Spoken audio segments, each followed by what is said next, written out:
২রা জানুয়ারি থেকে আগামী ৬ জানুয়ারি পর্যন্ত আরাধনা সাংস্কৃতিক সংস্থার উদ্যোগে সাংস্কৃতিক মেলা ও প্রদর্শনীর আয়োজন করা হয়। দীর্ঘ ২৫ বছর আরাধনা সাংস্কৃতিক সংস্থা নিজস্ব উদ্যোগে সাংস্কৃতিক মেলা ও প্রদর্শনীর আয়োজন করত, কিন্তু ২০২১ সাল থেকে রাজ্য তথ্য সংস্কৃতি দপ্তর ও আরাধনা সাংস্কৃতিক সংস্থার যৌথ উদ্যোগে মেলা ও প্রদর্শনী আয়োজিত হচ্ছে বলে জানিয়েছেন রাজ্য সমাজ কল্যাণ ও সমাজ শিক্ষা দপ্তরের মন্ত্রী টিঙ্কু রায়। রাজ্যের উন্নয়ন ঊর্ধ্বমুখী, তাই গোটা রাজ্যের সঙ্গে কদমতলা ব্লক এলাকায়ও রাস্তাঘাট সহ সার্বিক উন্নয়ন হচ্ছে। কদমতলা সামাজিক হাসপাতালের জন্য বহু কোটি টাকা ব্যয়ে নতুন দালান ঘর নির্মাণ করা হবে বলে জানিয়েছেন মন্ত্রী টিঙ্কু রায়। নতুন বিল্ডিং হওয়া চাই, তখনকার সময় প্রপোজাল যায়, আজ একটা নতুন বিল্ডিং এর স্যাংশন এসছে, বড় হসপিটাল বিল্ডিং তৈরি হবে এবং এখানকার সেই স্বাস্থ্য পরিষেবারও উন্নয়ন ঘটবে। যাই হোক, অনেকগুলো কাজ ইতিমধ্যে আমাদের কদমতলা আরডি ব্লকেও শুরু হয়েছে, গোটা রাজ্যে কাজ হচ্ছে। আপনারা দেখুন, এই রাস্তাটার মধ্যে কাজটা বন্ধ ছিল, আবার পুনরায় শুরু হয়েছে।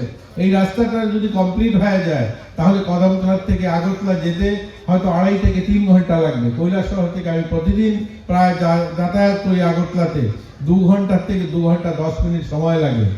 কৈলাসহরের পর্যটন ক্ষেত্র 59 তীর্থস্থানকে আকর্ষণীয় করে গড়ে তুলতে রাজ্য সরকারের পক্ষ থেকে 60 কোটি টাকা ব্যয় করা হচ্ছে বলে জানিয়েছেন তিনি।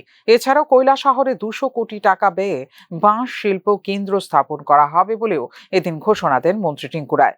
রাজ্যের যুব সম্প্রদায়কে নেশার হাত থেকে রক্ষা করতে এবং নেশামুক্ত সমাজ গড়ার লক্ষ্যে রাজ্যব্যাপী নেশামুক্তি কেন্দ্র স্থাপনের সিদ্ধান্ত নেওয়া হয়েছে।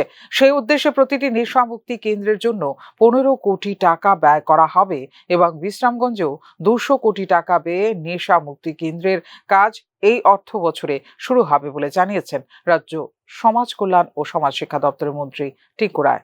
আমাদের রাজ্যে নেশা মুক্তি আন্দোলন শুরু হোক আমাদের যুবদের থেকে, আমাদের গ্রামীণ এলাকার মানুষের কাছ থেকে, সকলে মিলে যেন আমরা একটা নেশা মুক্ত সমাজ নির্মাণ করতে চাই।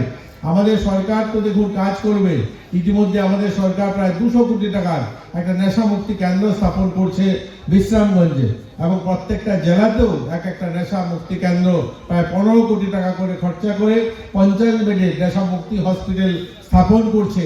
এই ফাইন্যান্সিয়াল ইয়ারে সেগুলো কাজ শুরু হবে। রাজ্যে সার্বিক উন্নয়নমূলক কাজ শুধু শহরে সীমাবদ্ধ নয়, বিভিন্ন জেলাগুলির উন্নয়নের জন্য সরকার বিভিন্ন উন্নয়নমূলক কাজ করার উদ্যোগ নিয়েছেন বলে জানিয়েছেন সমাজ কল্যাণ ও সমাজ শিক্ষা দপ্তরের মন্ত্রী টিঙ্কু রায়। ফিউরো রিপোর্ট, নিউজ নাও।